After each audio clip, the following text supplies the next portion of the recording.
नमस्कार, मी वर्षा आणि माझ्या व्हीके रेसिपी आणि व्लॉग चॅनलमध्ये तुम्हा सर्वांचं अगदी मनापासून स्वागत। आणि आज मला बनवायचं होतं तूप। तर दुधाच्या साईपासून किती सारे पदार्थ बनतात ना।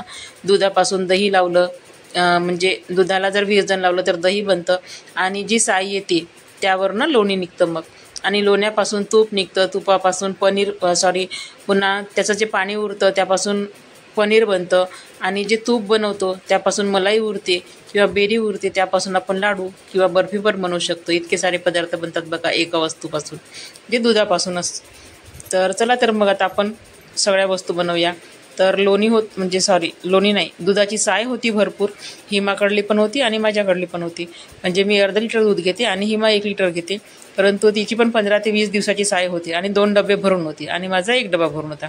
जवळजवळ 2.5 ते 3 किलो लोणी निघालं आहे। तर त्यासाठी मी मोठं वाटं घेतलं, लोणी छान काढून ठेवलं, 2 ते 3 तास पहिले लोणी वार काढून ठेवलं, साय। आणि त्यानंतर मग त्या वाट्यामध्ये पहिले पाणी न टाकताच घुमून बघितलं बीटरने, परंतु ते पूर्ण घरभर म्हणजे गॅसवर पूर्णपणे असं उडालं ते करायला लागली। तर मग त्यामुळे मग त्यामध्ये पुन्हा पाणी टाकलं आणि पाणी टाकून मग छान बीटरने घुमवलं, तर खूप छान लोणी निघालं। आणि या पद्धतीने आता हे पाणी जे आहे निघणार आहे हे पाणी, तर या पाण्यापासून आपण पनीर बनवणार आहोत। तर त्यासाठी पहिले लोणी काढून घ्यायचं पूर्णपणे, आणि हे लोणी मग पुन्हा 2 पाण्याने स्वच्छ धुवून घ्यायचं, आणि 2 पाण्याने स्वच्छ धुतल्यानंतर मग त्याचं आपण तूप बनवणार आहोत। तर मी फक्त एकचदा दाखवलं आहे तुम्हाला करून, आणि हे लोणी जे काढायला पण म्हणजे मला थोडा त्रासच गेला, कारण जेव्हा मी गोळे बनवले लोण्याचे तेव्हा पूर्णपणे लोणी असं हातामध्ये येत नव्हतं। मग काय केलं, हे पूर्ण काढल्यानंतर जे हाताने येत नव्हतं ते चाळणीने चाळून घेतलं। मग कुकर घेतलं आणि कुकर ठेवलं आणि त्यावर ठेवली चाळणी, आणि मग चाळणीने पूर्णपणे चाळून घेतलं, तेव्हा कुठे पूर्णपणे लोणी निघालं। या पद्धतीने लोणी काढून घेतलं मी, आणि नंतर मग कुकरमध्ये जे पाणी राहिलं त्यापासून बनवायचं आहे पनीर। या पद्धतीने कुकरमध्ये बघा किती सारं पहिलं पाणी निघालं आहे, आणि त्यानंतर मग मी हे लोणी जे आहे ते 2 पाण्याने पुन्हा स्वच्छ धुवून घेतलं वाट्यामध्येच, आणि ते पाणी मग झाडाला नेऊन टाकलं आहे। आणि आता वाट्यामध्ये पुन्हा ते लोणी टाकून दिलं, आणि आता ते लोण्याचा जे वाटा आहे ते गॅसवर ठेवायचं, आणि गॅस हा केव्हाही मोठाच ठेवायचा, म्हणजे जेव्हा तूप लोण्यामधून निघायला सुरुवात होईल तेव्हा ते उतू जाणार नाही, नाहीतर जर कमी गॅस असला ना तर ते उतूच जाते असं वरती। आणि आता हे वाटं माझं छोटं पडलं होतं, तर माहीत नाही आता शेवटपर्यंत ते उतू जाते, बाहेर पडते की तिथेच राहते, कारण कसं आहे जास्त जर लोणी असलं तर पुन्हा भांडं मोठं पाहिजे होतं, परंतु माझं भांडं हे थोडं छोटं झालं आहे। आणि बघा एक साईडने मी तूप करायसाठी ठेवलं होतं, आणि एक साईडने जे पाणी निघालं होतं लोण्यातलं, तर ते पाणी मी गॅसवर ठेवलं होतं कुकर गरम करायसाठी।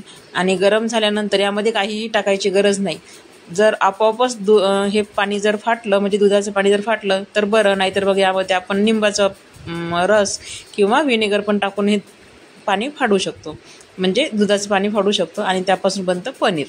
तर बघा आता किती छान, जवळजवळ अर्धा किलोला थोडंसं कमी असेल एवढं पनीर निघालं होतं। आणि या पद्धतीने छान आता पाणी आपोआपच फाटलं होतं, ते म्हणजे दुधाचं पाणी होतं जे ते आपोआपच फाटलं, आणि अशा प्रकारे पनीर पण तयार झालं, काही टाकावं लागलं नाही, नाहीतर मग यामध्ये व्हिनेगर किंवा लिंबाचा रस टाकू शकतो आपण। तर आता चाळणीमध्ये टाकल्यानंतर पुन्हा त्यामध्ये थोडं थंड पाणी टाकायचं छान, आणि मग रुमालमध्ये बांधून ठेवायचं। तर यासाठी आपण कॉटनचा पण कपडा वापरू शकतो किंवा मलमलचा पण कपडा वापरू शकतो, कोणताही कपडा वापरला तरी ठीकच आहे। तर आता पनीर तयार झालं होतं, परंतु तूप व्हायचं होतं, आणि तुपाला पहिले सारखं नाही फिरवलं तरी चालते, परंतु जेव्हा तूप बनायला सुरुवात होते आणि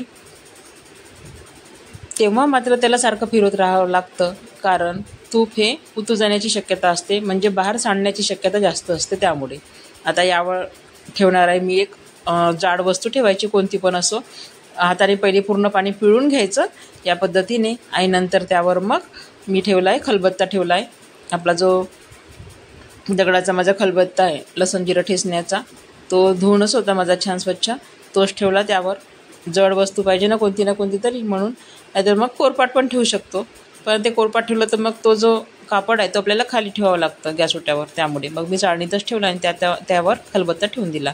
आणि बघा आता तूप पण होतच आलं होतं, परंतु थोडं तूप हे कडक करायचं आहे, कारण कच्चं तूप हे ठेवायचं नाही. कच्चं तूप लवकर खराब होण्याची शक्यता असते, त्यामुळे पिवळं पाहायला खूप सुंदर दिसतं कच्चं तूप, परंतु खराब पण तेवढ्या लवकर होतं. त्यामुळे केव्हाही म्हणजे जर जास्त तूप जर निघत असेल तर कडक तूप तावायचं, म्हणजे थोडंसं लालसर होऊ द्यायचं.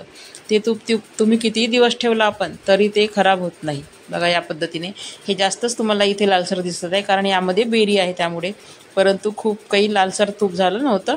आणि आता हे तूप मी गाळून घेणार आहे. या पद्धतीने तूप झालं होतं. आणि ही केटली आहे माझी 2.25 लिटरची केटली आहे ही, तर बरोबर तेवढी केटली भरली होती. थोडंसं काठ कमी ठेवलं होतं मी, कारण झाकण लागलं पाहिजे ना, म्हणून मग थोडंसं उरलेलं तूप पुन्हा दुसऱ्या डब्यामध्ये भरलं.